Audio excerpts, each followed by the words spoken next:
I'm Bob Welsh. For about the past 12 years in South Miami, I've been riding my bicycle, putting out flyers, which I paid for, on up to 3,500, 3,700 doorsteps in South Miami, letting South Miami residents know what's going on in their city.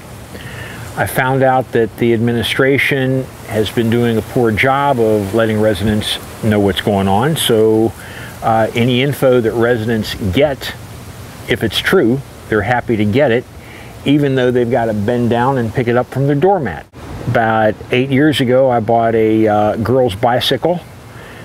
I attached a basket, which I bought at the Container Store. I used some plastic tie wraps, as well as copper wire, to attach it to my bicycle. And this basket here can hold up to 700 or 800 flyers, 8.5 by 11. And I can do a whole lot of political damage with them. The bike's worth about 200 bucks, but the bike and all the flyers passed out by it have won numerous elections here in South Miami, including the one that just won me a South Miami Commission seat. Key to the dissemination of information is availability of low-cost flyers. I found a print shop that for 3 pennies a page will print an 8.5 by 11 on one side. 6 cents a page gets you the 8.5 by 11 printed on both sides. Make sure your flyers are completely accurate. You don't want big money interests picking you apart, saying that you're passing out misinformation. You need a title that's catchy. You have to fold your title, you have to fold your paper so that the catchy title is sticking out and looking at the person when they get home. People aren't going to mind if the flyer's folded over, but you want the catchy title looking at them right as they get home, and hopefully they grab it and your flyer doesn't end up in the same place that the junk mail goes to.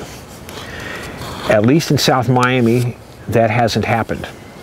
South Miami citizens have been reading my flyers for about 10 years, and basically the reason that I got elected commissioner is because South Miami citizens are comfortable with the guy that they know has been putting out flyers consistently about information that they want to know for the past 10 years. You want to keep your flyers humorous. If it's a sad subject, you don't want to try to do a tearjerker of a flyer. You want to make your flyer easily readable. If you can come up with a cartoon or a picture, people love that in flyers. If you come up with an outline of bullet points and then say the backup is underneath, if you have 10 bullet points that take up 3 inches and backup footnotes that are 1.5 pages long, if you show the people that the footnotes are honest, the first couple of footnotes that they'll read, they'll know that all your bullet points are true and all the backup is true because you've done the documentation to prove everything true. You need a basket that's very low, to the center of gravity of the bicycle, so that the bicycle doesn't tip over when you park it and then you walk up to somebody's front door and slip the flyer under their doormat or behind their mailbox. This basket right here is kind of beat up, but it'll last a couple more flyer runs before I put this basket on the bicycle. In addition, I've got a front basket that is loaded with a couple of telephone books so that you can see that, yeah, the bicycle is carrying a lot of weight. You got to make sure that the handlebar is turned all the way to the right so that the bicycle doesn't fall over and all your flyers spill out onto the person's front lawn.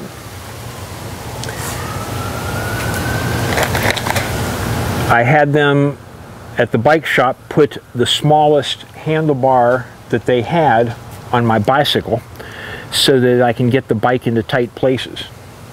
If they had a shorter handlebar, that'd even be better. Your bicycle has to be geared so that when you're riding over somebody's front lawn on the way to their front steps, you can put it in low gear, ride right over the grass, hopefully park it on some hard pavements, hard concrete underneath, walk up to their front door, put the flyer under their doormat or behind their mailbox, and get in the bike, pedal off, and next doormat or next mailbox, please. Letter carriers will tell you, don't put anything in the mailbox. Some letter carriers will tell you, you can't have anything that's even touching the mailbox. Since I, for the first time, have heard a letter carrier say that about a month and a half ago, I made sure that I would only put a flyer touching the mailbox as a last resort. Therefore, I'll put flyers under doormats, fold them so that they fit in accordion shutters, put them in between the cushion and the frame of a chair. There's a lot of ways you can put a flyer so that it's staring straight out at the person that approaches their front door without having to put it in a mailbox. One of my tricks is if there's a electrical box outside with the weatherproof covers, I'll lift the weatherproof covers up, put the flyer against the receptacle, put the weatherproof covers back, and boom, next doorstep. For years and years, I would just walk up to a mailbox, fold the flyer a couple of times, slip it right under the arm, and be gone. According to one letter carrier that I met, that's not too kosher, so I've gone out of my way not to repeat what I've done unless there's no other place to leave it. There may be a dog that's defending his turf and you don't want to leave it on the gate. So yes, I will leave it under the arm of a mailbox as last resort. This is perfectly legal here. You just put the flyer right behind the mailbox. I'm only touching the wood, and in between the post and the wood that's decorative on the mailbox, I'm not touching the mailbox, and I cannot see that the United States Post Office is going to do a survey of how many flyers I've left touching the mailbox and send me a bill. So I've got a couple of tips for those of us activists that are out campaigning and leafleting on hot July afternoons. Number one, buy yourself the largest brim, biggest head Tilly hat. Dial 1-800-ENDURES. They'll send you the catalog. The Tilly hat's guaranteed for life. When it wears out, send them $7.50 and they'll mail you a new hat. The Tilly hat has a pouch in the top where you can keep your fishing license or your ID, but on a hot summer afternoon, this little pouch is great for holding ice. You'll load the ice in the pouch, put a sock on top of your head so you don't get freezer burn in your skull, and presto, you're good to go for about 45 minutes of hot summer day, but you'll have a cool head and you won't bleed as much when you're out there on the street. When you're campaigning in the summertime and it's hot, carry a lot of water. I went and got myself a 6-pack of Diet Mountain Dew. I poured the Mountain Dew out and I put the water in it. These bottles are thin and you can hold about 3 of them in your basket. So you've got 72 ounces of water that'll keep you going for about 2-3 hours when you're out on a flyer run. Wear a long sleeve 50-50 knit shirt, a t-shirt, light colored, so it reflects the sun. Wear thin long pants. You need a lot of pockets for all the stuff you got to carry around. When you're out in a flyer run, you're going to be sweating. A 50-50 poly cotton shirt will not load up with water. The water will run right out of it. It'll soak your pants, but air will get through the poly cotton blend shirt and keep you cooler. You'll need a lot of sunscreen for your face. It may be, hot pavement, so think about wearing double or triple socks to keep your feet from blistering. Always have a good pair of outdoor shoes. You're going to get wet. It's going to be miserable, but the job has to be done. I sometimes will put my bike in the back of my Geo Metro, go to a certain neighborhood, park the car, get out of the bike, ride around, do the flyer run, get back in the car, next neighborhood please. People that you meet when you're out in the street, they want to know what you're doing. You tell them, hey, we've got this problem, please read the flyer. And I always tell them, look, I'm a volunteer, and I show them how sweaty I am. I tell them, do you really think you can get people to pay me for doing something like this? They get a laugh. They realize that you're honest and out there to try to change things for the better. So they'll give your flyer a read, and hopefully they'll do what you're trying to steer them to do on your flyer. You're going to have to find out where bathrooms are, because you're going to need a bathroom break every couple of hours, and you may ride up to your car, lock up your bike, drive to a bathroom or a restaurant, fast food restaurant, load up, come back, get in your bike and continue the flyer run. You will need bases to operate out of, and each person leafleting certain geographical areas is going to have to find these bases and sort of operate out of them. You don't want full inflation capacity in your tires. You want the tires to be underinflated, because underinflated tires won't pick up tacks or bougainvillea thorns and puncture as quickly as tires that are inflated to their maximum pressure. You don't want knobby tires when you're driving on light-colored pavement in front of somebody's house, because you may leave some tire streaks, and you don't want to make any of your flyer recipients angry at you for having marred up their white marble sidewalk. It's all a lot of work where you're going to have to figure out how to wing it the best, and your mission is to get those flyers out to those doorsteps and get people to change political policy. You always want to carry enough food so that you're not stopping your flyer run to look for which restaurant to go to. I like a lot of carrots, a lot of trail mix. You're going to need some stuff with salt.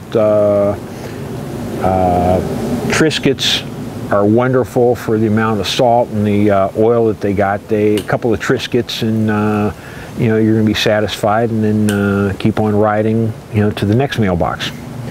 Your easiest dismount and walk up to somebody's doorstep is off the left side of the bicycle. So